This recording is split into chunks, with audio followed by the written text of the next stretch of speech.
हुजूर अमीरुल मशाइख हज़रत सैयदना व मौलाना व मुर्शिदना सैयद मनाल शाह अल कादरी अल जिलानी क़द्दसल्लाहु सिरहुल अज़ीज़ उनार मिलादेर दिन आछे जन्मर दिन आछे। हुजूर पीर ও মুর্শিদের জন্ম 11ই জমাদিল আউয়াল দিনের বেলা হয়েছিল।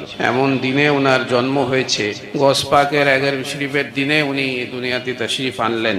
উনার আল্লাহ তাআলা যা মর্যাদা আতা করেছেন, উনার ঘটনা, জন্মের ঘটনা যদি আমি বলি আপনারা বুঝতে পারবেন। দাদি হুজুরের নিজের কথা যে আমার ছেলে মানালের জন্ম এমন সহজভাবে হয়েছে যে আমাকে কোনো কষ্ট হয়নি।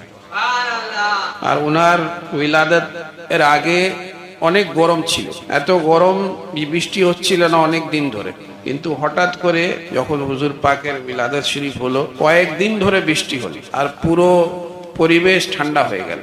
কলকাতা থেকে আমাদের পীর ও মুর্শিদ মানে হুজুর পাকের নানা যান ওয়াসে জামানা কুতবে দৌরা হযরত সৈয়দ শাহ ইরশাদ আলী আল কাদরি আল জিলানী আলাজুদ্দিন নবী আলাইহিস সালাম, যিনি নিজেও একজন মস্ত বড় ওলি আল্লাহ এবং হুজুর মওলা পাকের জানেশিন, ওনার খলিফা, ওনার জানেশিন, ওনার রাজবরদার। পীরের যে জানেশিন হয় সে পীরের রাজবরদার হয়। ফার্সি শব্দ রাজবরদার মানে রহস্যকে যে রাখে নিজের মনের মধ্যে। উনি নিজের নাতির পায়দায়েশ শুনে, জন্ম শুনে কলকাতা থেকে এলেন। কলকাতা থেকে এসে নিজে আজান দিলেন আর ইকামত দিলেন কানে, আর ওনার জন্য দোয়া করলেন। তো ওনার জন্মতে আজানকে দিচ্ছেন যিনি নিজে এক বড় ওলি। এই জন্য হয়তো উনি জানতেন যে আমার শুধু নাতি নয়, আমার মুরিদও হবে। হুজুর পাক ওনার কাছেই ব্যত হয়েছে।